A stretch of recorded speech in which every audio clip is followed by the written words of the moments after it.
If you want to have fun in this man's land, let Lincoln and Jackson start shaking hands. Oh, greenback dollar bill. Just a little piece of paper, coated with chlorophyll. KP's Video News. That's right, it's KP's Video News, y'all. And we doing it up. We doing it up the right way. We coming to you with the real. We coming to you with the raw. That's right, folks. So first I'm going to get started with this story about Moscow Mitch McConnell over there that made a derogatory statement about Barack Obama a few days ago. You know, talking about Barack Obama shouldn't shut his mouth. He shouldn't be saying nothing about Trump. And you know, the hypocrisy in that is so deep, because ever since the idiot 45 took office, the DC dunce Donald Trump took office, every single day he's either throwing Obama's name out there, or he's throwing Hillary Clinton's name out there, or he's blaming somebody else for his shortcomings.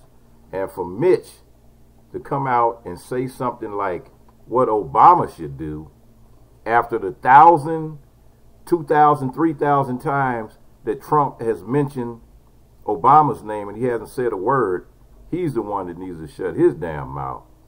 So anyway, Moscow Mitch admits he was wrong to say the Obama administration failed to leave a pandemic playbook. And Moscow Mitch conceded Thursday that he was wrong to claim the Obama administration had not left behind a plan to deal with the pandemic in the United States. I was wrong. They did leave behind a plan. So I clearly made a mistake in that regard, McConnell said during an interview on fake Fox News. The concession comes days after he falsely accused the Obama administration of failing to leave a Trump administration any kind of game plan for something like the coronavirus pandemic during the Trump campaign online chat with Laura Trump, the president's daughter-in-law. They claim pandemics only happen once every 100 years, but what if that's no longer true? We want to be early, ready for the next one, because clearly the Obama administration did not leave this administration any kind of game plan for something like this, McConnell said on Monday.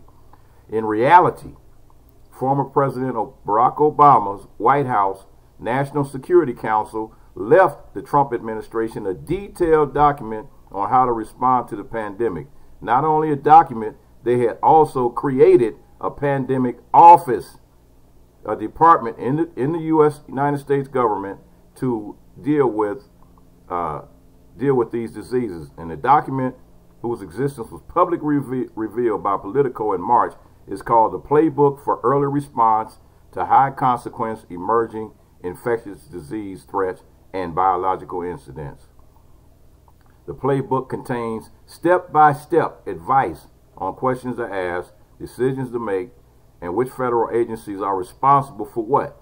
It includes sample documents that officials could use for the interagency meetings, and it explicitly lists novel coronaviruses. Let me say that again. It explicitly lists novel coronaviruses as one of the kinds of pathogens that could require a major response. Additionally, outgoing senior Obama officials led an in-person pandemic response exercise for senior incoming Trump officials in January 2017, as required by a new law on improving presidential transitions that Obama signed in 2016.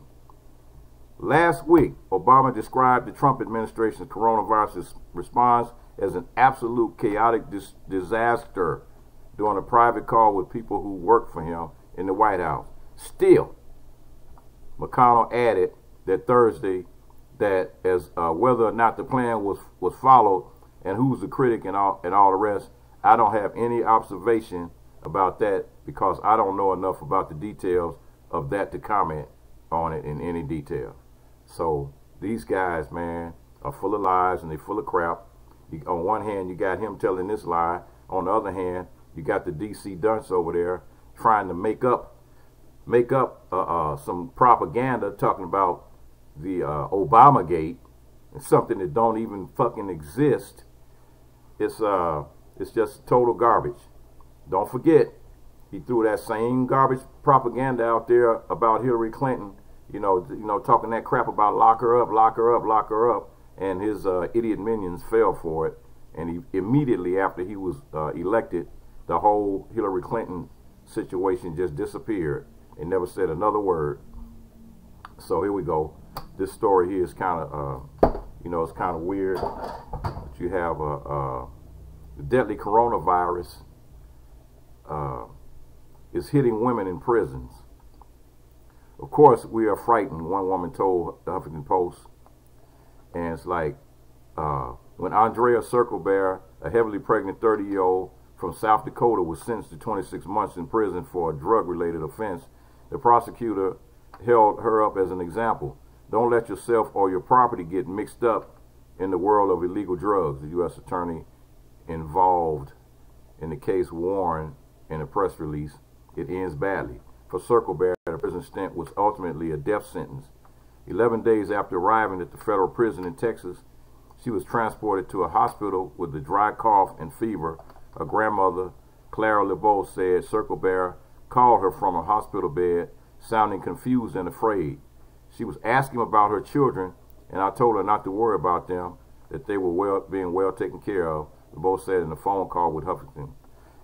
We prayed together and told each other we loved each other, and that was the last time I spoke with her. The following day, Circlebear had an emergency cesarean section while on the ventilator, gasping for breath. On April 28th, almost a month later, she became the first woman to die from the coronavirus while in federal custody. Her tragic death has brought a sharp attention to the plight of incarcerated women during the coronavirus pandemic. Like Circlebear, most women in prison are mothers of young children. Their pathways into the criminal justice system marked by substance abuse, poverty, and trauma. Though there are many more men behind bars than women, female incarceration has grown at twice the pace of men in recent decades.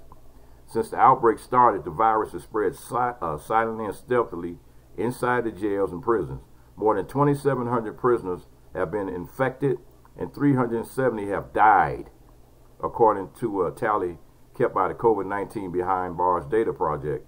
Though it's unknown how many of those impacted are female, social distancing is essentially futile as people are housed in confined spaces, eat and bathe in shared rooms, and have limited access to cleaning supplies or personal protective gear.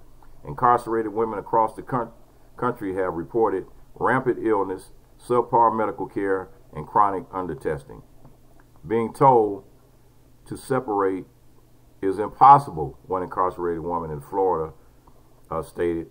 We are sleeping 12 inches from other inmates in a dorm of 86 women who share 12 toilets and 9 showers. With federal and state officials have begun releasing some women to address the healthcare crisis, activists say they are not moving fast or thinking big enough. Women are afraid that they're going to die in prison, said Donna Hilton, a prison reform activist who served over 20 years at Bedford Hills Correctional Facility, New York's maximum security prison for women. They are afraid like everybody else. Many incarcerated women have pre-existing conditions. After years of inadequate health care, entering prison with diabetes, high blood pressure, a lot of different other diseases and heart disease, she said about 2/3 of women have reported having a chronic health condition. Inside Bedford Hills, 42 women have tested positive for the coronavirus in early May, and at least 10 women in the facility were pregnant, leaving them particularly vulnerable to the virus. And the Legal Aid Society called on state officials to release them. 8 were sent home. 8 of the 10 out of the 10 were sent home. So it's this thing is affecting everybody, man. And it's like, I don't understand how those idiots are out there protesting, talking about we want to go outside. Nobody said you couldn't go outside, but just wear a mask. You know, it's like it makes no sense for people to be that damn selfish, and they're using this basically as a ruse to try to come along and overthrow the government, and Trump is too stupid to see it. all those militia groups out there that are out there protesting, that is a concerted effort to weaken the government. They don't have a damn thing to do with the virus. Okay, here we go. Story number 3. 2 NFL players accused of armed robbery in Florida. Makes no sense. Absolutely no sense. Florida police issued arrest warrants for 2 NFL cornerbacks accused of an armed robbery alleged to have occurred Wednesday.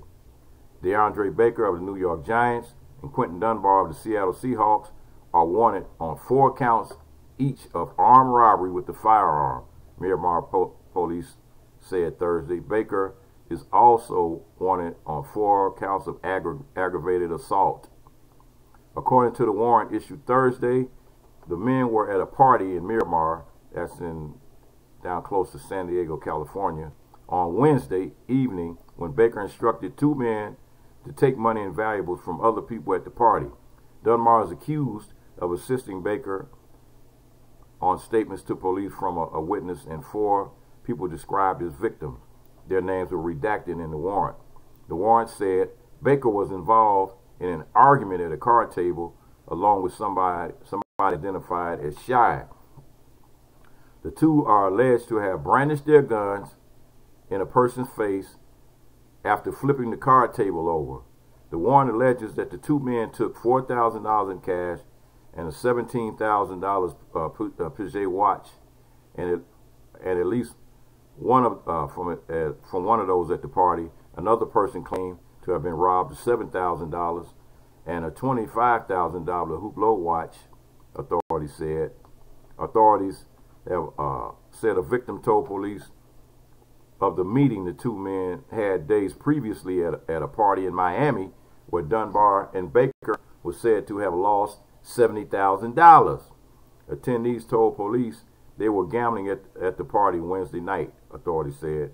The warrant said officers were told that Baker directed a person in a red mask to shoot an unnamed person who walked in. Dunbar did not seem to have a gun, but he instructed others to take valuables, the warrant said. And the warrant said the victim told police that it appeared that the incident was planned because the men fled in 3 vehicles which were positioned to leave the scene immediately. A witness identified Dominic Johnson told police that he has known both players since childhood and was at the party playing video games and cards. Johnson said he was not threatened to rob, but he told police he did see Baker with the gun, according to the warrant. The officer tried to speak to Baker through Johnson's phone, but Baker refused to speak and ended the call, according to the warrant. The Giants told NBC News that they were aware of the situation. We have been in contact with DeAndre, the team said. We have no further comment at this time. The Seahawks told NBC on Thursday that they were still gathering information, and we will defer all further comments to the league investigators and local authorities, the team stated. And the NFL told the news media that it was aware of the matter, but declined to comment any further. So, I mean, just as a personal comment. Now, here you are. You're playing football. You're playing a game for a living. You're making all this money, millions of dollars. You're getting paid millions of dollars to play a game. And I don't get why anybody would be so stupid as to try to rob. You lost $70,000. So you're going to make millions. Now you won't be making anything because you're going to be locked behind bars. So give up the foolishness. I mean, if you have an opportunity to get paid, give up the stupidity. Just give it up. You can leave all that madness behind. So you lost the money. So what, man? Walk away. Now you're going to upset because you lost your little money. Now these guys are going to be gambling again at another different location. So now you want to come in there with a gun and try to take your money back. That's not how it works, man. That's not how it works. So your life is fucked. Now you fucked. You out there, now you're gonna be playing playing cards in jail, man, for soap. If you want to have fun in this man's land, let Lincoln and Jackson start shaking hands.